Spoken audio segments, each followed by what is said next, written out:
What is up, Mama? Karyn with you today in episode number 7 of the Cheeky podcast for moms with IBD. Today we're talking about one of the juiciest topics, food. But not just any kind of food, my friend. It's my favorite kind of food, gut healing food.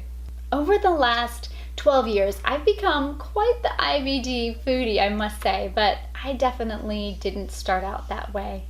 I grew up in an Italian family with an Italian mom at the helm, making the homemade sauce weekly. It was a staple in our house. We also had Italian bread and mashed potatoes and pizza, cannoli, spumoni ice cream. If you haven't had spumoni ice cream, you have to try it. It's an Italian ice cream. And of course, Italian cookies. Oh, those Italian cookies. It makes me think about my wedding day and my wedding reception at Salvatore's Italian Gardens. And if you're thinking and picturing about this restaurant with glitz and glam, pure Italian, with chandeliers, crystal, European statues, that was the place where we had our wedding reception. And for dessert, it wasn't enough to have my Italian family have the traditional wedding cake. Oh no, we also had to have the Jordan almonds at every place setting. There was baked Alaska for dessert. And of course, that wasn't even enough. We had to have the Italian wedding cookies mostly because it was Italian protocol, but also just in case somebody was still hungry after all of that dessert. Maybe they wanted some Italian cookies as well. What my non-Italian husband and his family must have thought about this wedding, the wedding I had dreamed about since I was a little girl. Literally, it was actually called the reception package. It was called the wedding of your dreams. I had dreamt about this wedding even before I had met my husband. So yes, food, Italian food, standard American diet food. If this gives you any insight into what my foodie life was like before I became an IBD foodie, trust me, I get it. I get it what it's like to be on the standard American diet as a foodie there. An Italian foodie, but still the standard American diet. I don't come from the granola loving health nut family stock. If that's you right now, if you can relate to what I'm talking about, I want you to know that you can still be a foodie. I hear from moms all the time when they're switching over to an IBD style diet. Oh no, the food. I promise you, you can still be a foodie even when you become an IBD foodie. It's just a little bit different. It's a different kind of food when you choose food as medicine. And I'm certainly not going to sit here and tell you that IBD healing food isn't a sacrifice, because it is. I'd be lying if I told you different. My mouth still waters when that takeout box of pizza comes into our house and I smell the aroma of the pizza. Or when my son, my teenage son, he makes all of the Italian dishes of my youth, when he makes my grandmother's recipe, scrumptious lasagna, my mouth waters. But I have to tell you, my mouth also waters with my IBD food, like my almond flour pizza with caramelized onions and roasted red peppers, or my no bread Thanksgiving stuffing. It's coveted by my whole family. Or my dairy-free cashew cream cheesecake. Oh, delicious. These dishes are delicious too. They're just different. So before we go any further here into all of these specific IBD healing diets and how they might work for you, I want you to know that the best way that you can become an IBD foodie is by following these 3 steps. Step number 1, be committed. Be committed and dive in with gusto. If you're going to do this, do it. The moms who get pulled in, roped in, or maybe they dabble one day and then they indulge in mac and cheese the next, they will always regret their decision. Wait until you're ready. You're ready to get started and then completely commit. My tip number 2 to you is that you think of your new food and your old food as something completely different. Don't just think of it as a substitute or a less than version. It's not less than, it's just different. Think of that grain-free pizza I know you'll be eating. Think about that as something completely new. Even exotic and exciting, and something that you have the privilege to try. It's a slight mind shift here. I know it's slight, but it will actually have a huge impact in how you move through the IBD foodie life and whether you stick with it or not. And then the last tip I want to give you is to be ready to embrace seasonings and spices, even ones you've never heard of or never tried before. Because the right seasonings, it can take a meal you might think of as boring, it can take it to delectable and delish, and to something that you'll even share with your friends and family who never know just how healthy it is. All right, with that said, let's dive into your 7 options for gut healing diets. Of course, the specific carbohydrate diet, you know that one's going to be on there. Of course, that's going to be one of them. But what's interesting here is that what I see is many moms with IBD, they think that the SCD is the only option out there because it's touted as the best diet for IBDers. The truth is, though, that there is no one-size-fits-all diet. There's loads of Crohn's and colitis friendly options to consider. It's about picking the diet that works best for your symptoms and your lifestyle. And only you know what's best for you. Only you know what's going to work for you considering those things. It will usually take some trial and error when you're new to the world of IBD diets, so allow yourself that time too. You might need to make a little tweak, a little change here and there, and that's all good. Allow for it, and you can make this your own. There's most assuredly more than 7 options out there, but these are the top 7 that I work with most. And there's so much information. Know that there's so much information within each one of these diets. It could really take a whole episode. Scratch that. It could take multiple episodes for each of these. But today it's more about an appetizer, a smorgasbord, if you will, so that you can get a little bit of this, a little bit of that, really just enough to tempt your taste buds and also tempt your mind. And if you want to go deeper, if you want to find out about a particular diet, you can download my free guide, 7 IBD Foodie Diets Explained, and it will take this conversation a little bit deeper for you. It will have suggestions for further reading about each diet. It will have specifics about who the diet is best for. It will have a section that I call what's on the table and what's off the table, so you'll know exactly what you can eat and what you can't on each eating plan. As a little bonus, there's actually even going to be a couple more eating plans we don't even get to today. See how many there are? There is no one size fits all. There's the one that's best for you. You can access my 7 IBD Foodie Diets Explained by going to karynhaley.com/diet. That's KarynHaley.com/diet. So you can go there and find it, or of course you can go to the show notes and you can catch that freebie right there as well. Let's go ahead and start with the least restrictive approach first. So that's what we're going to do on the podcast today. We'll start with the least restrictive approach, and then we're going to continue on, and the diets will get more restrictive as we go. And I do that purposely because I always tell clients, start with the least restrictive option when it comes to diet.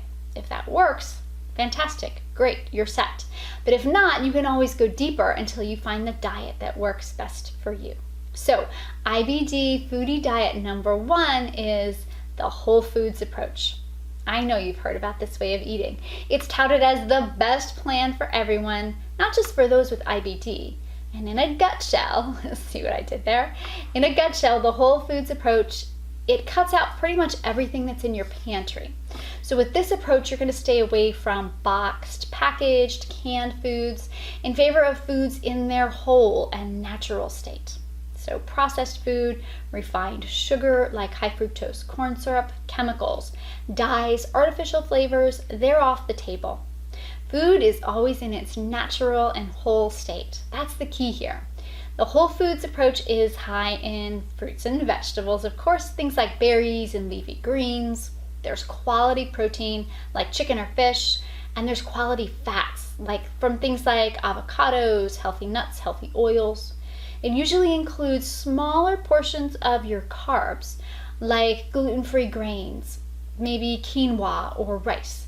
There can be some gluten-y grains in there, and maybe things like sourdough bread, that is a gluten-y grain but a healthier option, so that might be in there as well. It's included for its health benefits, but usually things like GMOs, those genetically modified organisms, and unfermented soy, those are usually off the table in a whole foods approach, and of course organic is always preferred on this diet.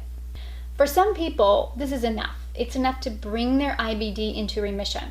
Staying away from high amounts of sugar and most gluten, processed foods, and all the chemicals in our food, it's enough. Whether this diet works for you, it usually depends on your disease activity as well as other health factors that you might have. In my practice, I actually have an 8-week deep dive gut rebalance program for this specific way of eating. And I have it because for some moms with IBD, it can be a first line of defense for the standard American diet mamas who maybe have a pretty mild case in their disease activity, or they know they're ready to commit fully to whole foods, but they don't know whether they need to take it deeper. This is the place for them to start. So if you're currently on the standard American diet and this whole food as medicine approach, if it's new to you, and you want to start slow and then possibly move into other options if needed, this IBD Foodie diet, the whole foods diet, it's a good starting place. Moving on to approach number 2 is the whole foods diet plus the removal of gluten and dairy. I said we were going to keep going. It's getting a little more restrictive with each one. So this is very similar to that whole foods diet, but here we add on the removal of gluten and dairy. And again, this appeals to moms who have mild disease activity, ones just moving from the standard American diet, but especially moms who know for sure they have a sensitivity to gluten or dairy. With this approach, you start with whole foods, and then there's those 2 key pieces added in: no gluten and no dairy. When it comes to gluten sensitivity, let's go ahead and tackle that one first. When it comes to gluten sensitivity and this IBD Foodie diet, it's best if there's not even any occasional gluten. You know, like you might find in the whole foods only approach where there might be some occasional gluten in there. Instead, with this diet, it's eliminated completely. The thing about gluten here is that, well, let me just first tell you, gluten is a protein found in many grains like wheat, barley, and rye, and it's common for IBDers to have difficulty digesting gluten. There definitely needs to be some more research here to find out about the exact mechanisms at play when it comes to gluten and IBDers. But what we do know is that for many individuals, gluten can be a gut disruptor. It can lead to intestinal permeability. That's that leaky gut you probably have heard of. And it can further aggravate your IBD due to its ability to increase intestinal bacteria. Many people with Crohn's and colitis feel better when they follow a gluten-free diet, so I always say it's worth a trial period away from it. Usually 3 weeks to 3 months is recommended. Now dairy, let's talk about the dairy in this diet. The dairy removal with this eating plan, it's an interesting conversation. We know that dairy can be inflammatory for many people. When you already have an illness that involves inflammation, you might not want to push your luck here. We also know that we're the only species that drink another animal's milk. When you think about it, it's kind of weird in and of itself. It's weird, right? What I've seen in my practice with dairy is that many of my clients, they do see improvement of their IBD symptoms when they remove dairy. But what's interesting about dairy is that unlike gluten, there seems to be a continuum here of what people can tolerate. For some, it might be just a splash in their morning coffee or tea, and that's what they can tolerate for the day. For others, they might tolerate a small glass of milk with their food, but not on an empty stomach. For others, no dairy works. Dairy intolerance can be very individual. Common symptoms, though, to look for if you're thinking about dairy sensitivity. Common symptoms might include bloating, feeling gassy, sometimes smelly gas, or having diarrhea after you eat. For some, it isn't about the gut at all. They might have chronic sinus or allergy issues, excessive mucus, or even heartburn. That can be a sign of a dairy sensitivity. With dairy, there's two potential culprits here that might affect you. There's the milk sugar itself, that's the lactose. You've probably heard of someone who's lactose intolerant. That's because of the milk sugar. But there's also a protein found in dairy. It's called casein. Some people are more sensitive to the lactose, some people it's the casein, and many are sensitive to both.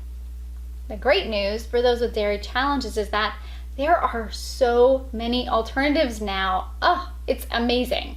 Most people with dairy sensitivity, they can find an alternative. They can find it right in their grocery store, something like cashew milk or almond milk or coconut milk. Those are just a few possibilities. There's even cheese alternatives that actually taste good. One of my favorite brands, it's called Siete, and they have them in most grocery stores in the United States, but if not, you can also buy them online. Their non-dairy queso dip, it's delicious. I love it. The whole foods plus gluten and dairy-free approach, it's great for anyone with IBD when they want to try a less restrictive healing diet, but the one that does remove those two most common gut disruptors, the gluten and the dairy. Try it. Notice. See if you notice any improvements for you. It's definitely worth a try. Let's move on to our third IBD foodie approach, and that is the paleo diet. This eating plan, it's gained lots of popularity in recent years. It's even available at grocery stores. You can go to your regular grocery store and find food that's labeled paleo. Remember, we're going to be going here in descending order in terms of restrictiveness. So the paleo is just a little bit more restrictive than the whole foods with the gluten and dairy-free approach because, of course, it does include everything I mentioned earlier, but it also excludes grains, legumes, dairy, most sugar, and white potatoes as well. This diet, it's high in whole fruits and vegetables, quality meat, quality fat. It also includes organ meats and sweet potatoes. They're included, but rice and quinoa, those are not. And other grains aren't as well. This is your first on our list of many other gut healing diets that go beyond gluten-free grains, and they say no to all grains. This makes it a really good time for me to explain the why behind the whole grain-free approach for IBDers, so that you can decide if you want to stay away from these grains as well. First of all, in the world of paleo, we're talking about eating like our Paleolithic ancestors. So these prehistoric beings, they hadn't yet cultivated crops. So that's one of the reasons why there's no grains in the paleo plan. For us IBD gals, grains can be damaging to our digestive system. They contain proteins called lectins as well as compounds called phytates. These compounds, they can promote inflammation and they can inhibit our digestion. So you can see why grains might cause problems for us specifically. With the specific carbohydrate diet, and that one also restricts grains, it goes even beyond this reasoning to avoid grains, and we're going to talk about that in just a minute. One last note about paleo that I want to mention to you is about the sweeteners, because there's restrictions there too. Your main sweetener on paleo, it's maple syrup. But raw honey, real stevia, coconut sugar, those are some of the sweeteners that can also be used. White sugar, as you probably guessed, it's never used on paleo. While I'm talking about these three gut healing diets we've mentioned so far, the whole foods approach, the whole foods plus gluten and dairy free, and then paleo, I'm reminded about how often we're told by our medical professionals that diet has nothing to do with our illness and that we can eat whatever we want. It makes no difference in how we feel. Sure, like me, you might have been told, eat bland, but that's really the extent of the conversation, isn't it? When we talk about this and you hear about the complications you can experience from things like gluten and dairy and grains and sugar, with impacts like disrupted digestion, inflammation, possible leaky gut. And we know that staying away from processed food, it can have the opposite effect on our digestive system. So how is it possible that the food we eat doesn't affect our Crohn's or colitis? It makes no sense at all. We have to talk about this. We have to spread the word. I feel like lately we're in the middle of a shift here. Have you seen this? Tell me what you think. I feel like there are some doctors, even our traditional Western gastroenterologists, that are starting to talk about this. I hope so. But what we eat does matter. It can have a big impact on how we feel. It doesn't need to be our only approach. It's important to note that. It doesn't have to be the only thing that we change, but it must be a part of our overall approach when it comes to IBD. We've made it to diet number 4 on our list of IBD foodie diets. And number 4 is the big kahuna. It's the specific carbohydrate diet. The SCD, it's actually very similar to paleo. Just like all the diets have their similarities, it has a whole foods approach with the emphasis on fruit, vegetables, quality proteins, and fat. It does not contain gluten, grains, refined sugar, and most dairy. But in some ways, it takes things a step further because it really hones in on the gut and IBD health. Elaine Gottschall, who made this diet famous in Crohn's and Colitis circles, she used this diet successfully with her daughter who had colitis. So unlike the first 3 we've talked about today, this is the first one that was really popularized with us in mind.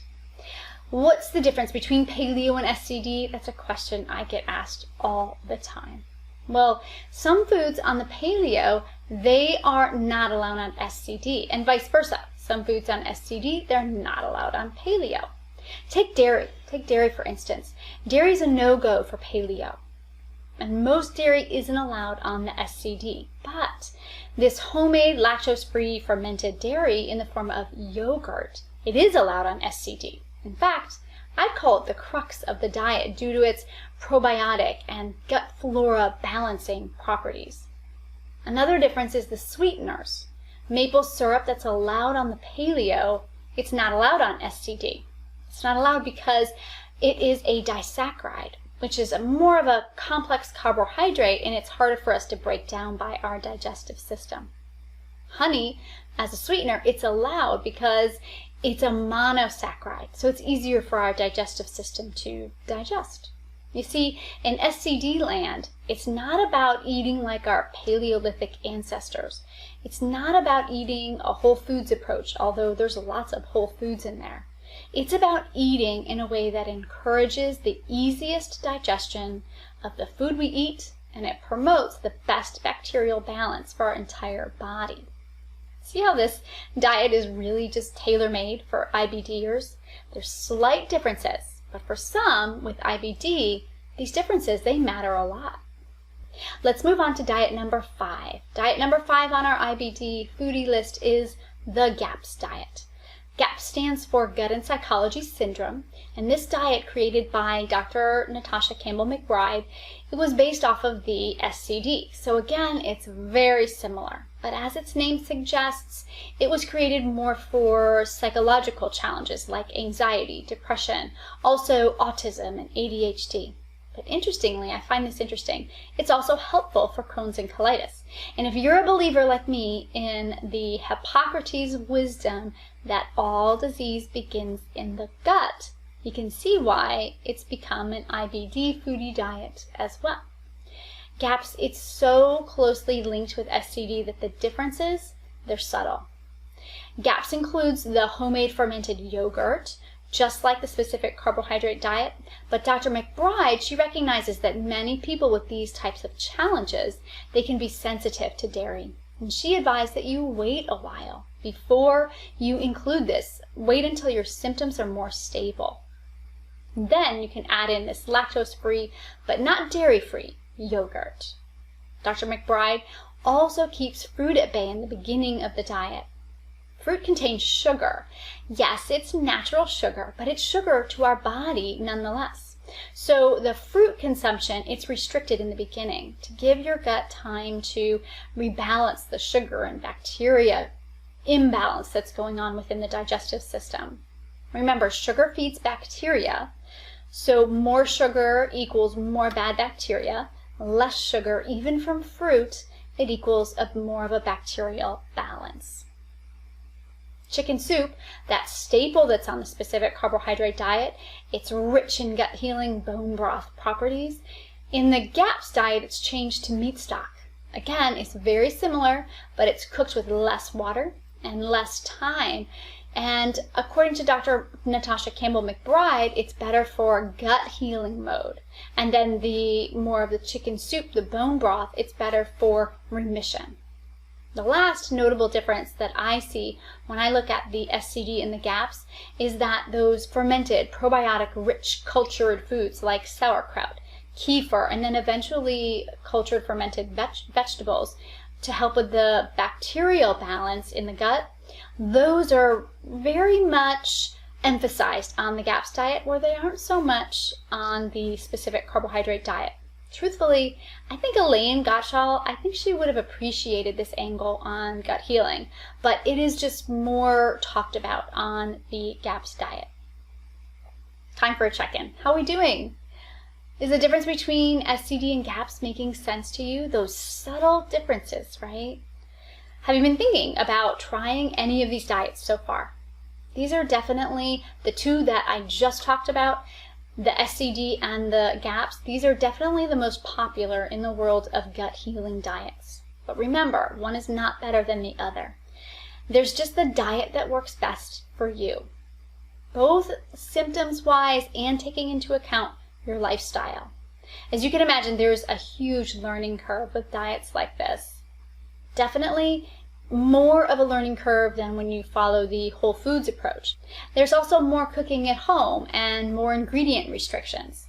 But on the flip side, there can also be more of a healing reward as well. We have to balance all of this when we decide on the best gut healing diet for us to try.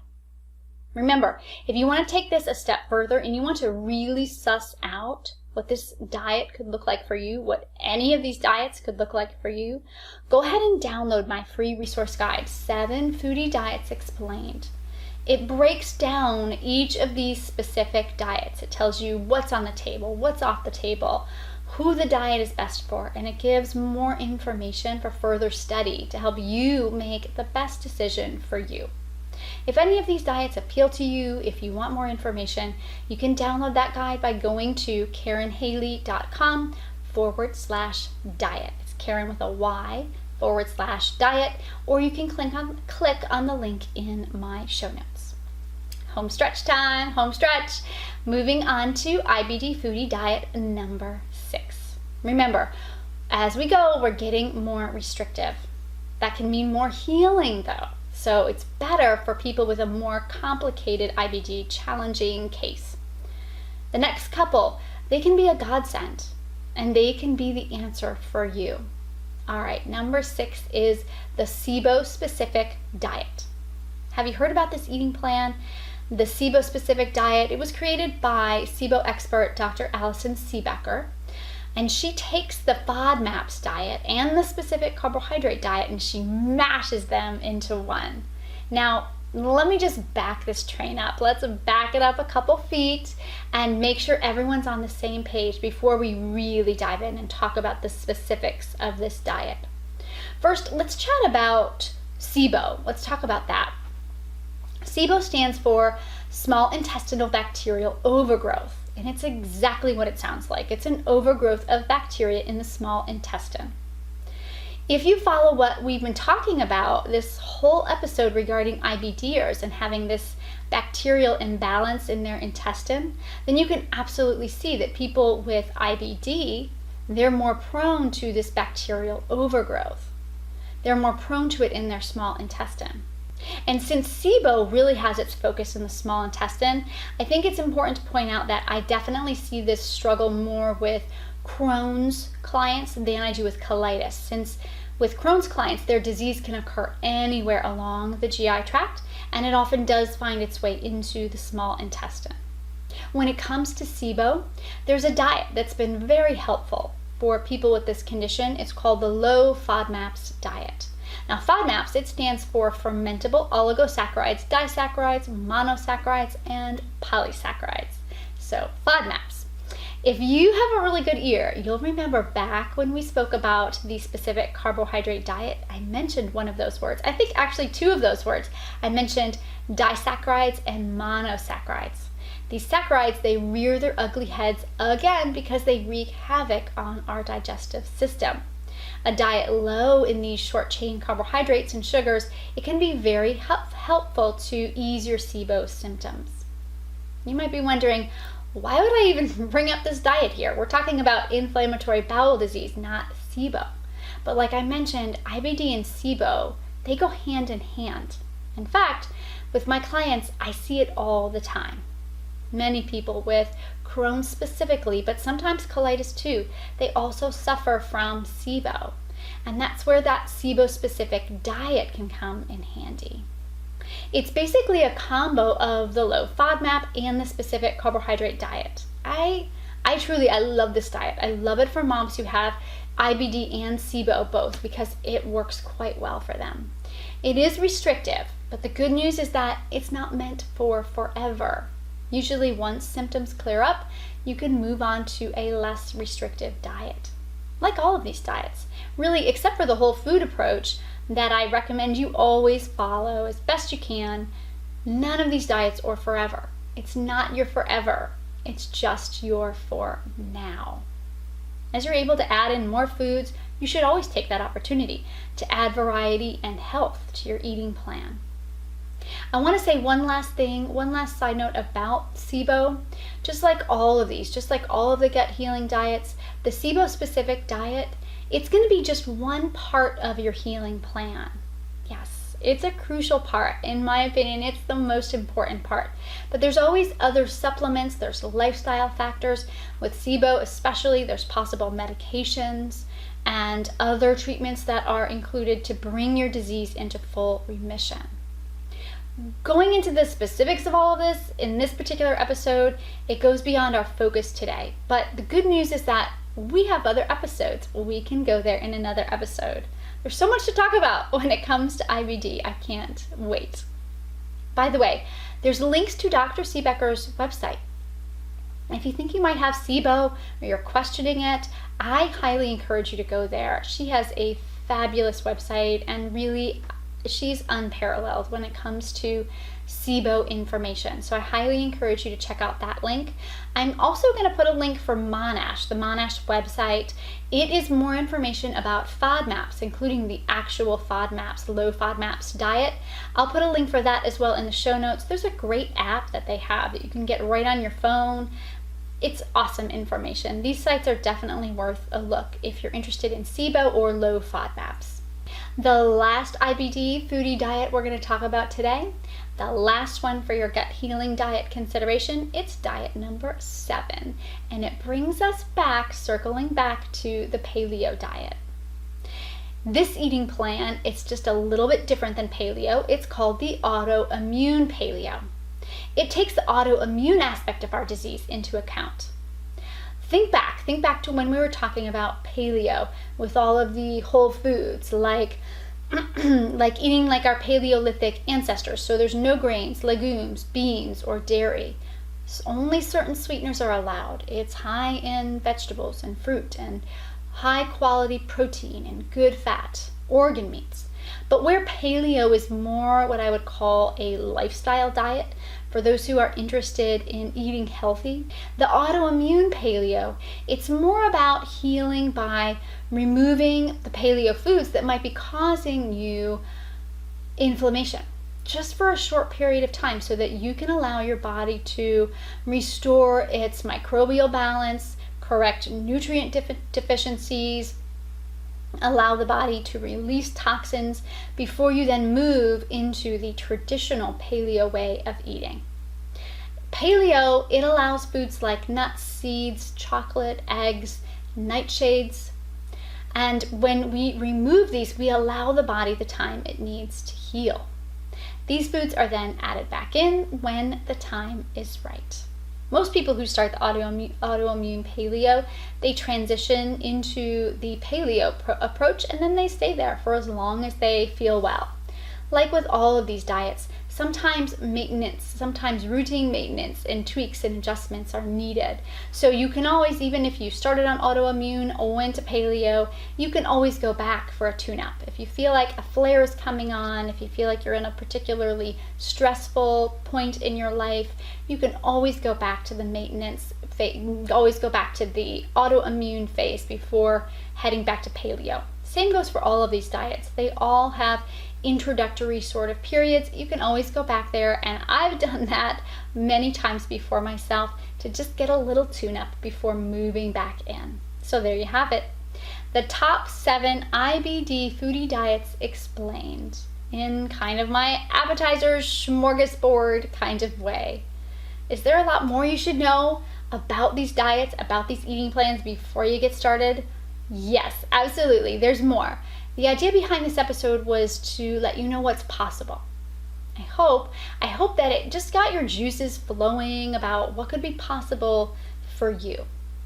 You probably noticed with this episode, I definitely want to mention this, you probably noticed that I never said anything about a vegan diet or a vegetarian diet, and that was actually purposeful. All of these diets, they can be adapted for vegans or vegetarians. Whole foods, SCD, paleo, low FODMAPs, they're all doable for vegans and vegetarians with some modifications. That's why I didn't give that an actual gut healing category, because I want you to know that you could do, if you're a vegetarian or a vegan, you can still do these diets. You can adapt them for your IBD foodie needs. It does take some careful thought though, so if you are a vegetarian or a vegan and you want to try one of these diets, definitely really look it over, do some careful planning before you get started, because some of these diets, they are structured as what I would call meat intensive, but it is doable, so don't give up. You can do it too. As always, at the end of our time together, we've come to the part where we talk about how you're going to do it like a mom. Okay, number 1, you're going to download my resource, my free guide, the 7 IBD foodie diets explained. That you can find in the show notes or at karynhaley.com/diet. Number 2, you're going to peruse the information and just let it sink in. Take some time, just peruse it, and let it sink in. You can even make a pro-con list for yourself, just like Rory from Gilmore Girls with her pro-con lists. Great show, by the way, if you haven't seen it. And lastly, number 3, you're gonna pick the one that speaks to you right now. Not forever, right now. Just do it. Pick the one that speaks to you right now, and then go for it. Go for it with gusto, mama. Dive in with all your heart. Think of each new food as something completely new. It's not a substitute. It's something completely new and exciting, and in some cases exotic. And you're gonna use those spices and seasonings that are in the recipes, but maybe you've never tried before. You're gonna use those liberally. Get saucy with it, girl. You can do it. Use those liberally. And if you pick the one that isn't right for you, that's okay. You're gonna switch it up a little. See just how similar all of these diets, one falls into the next, to the next, to the next. They're so similar. So if one doesn't work for you, it's okay. It's okay to just pick yourself up, start again. Keep trying, keep taking chances.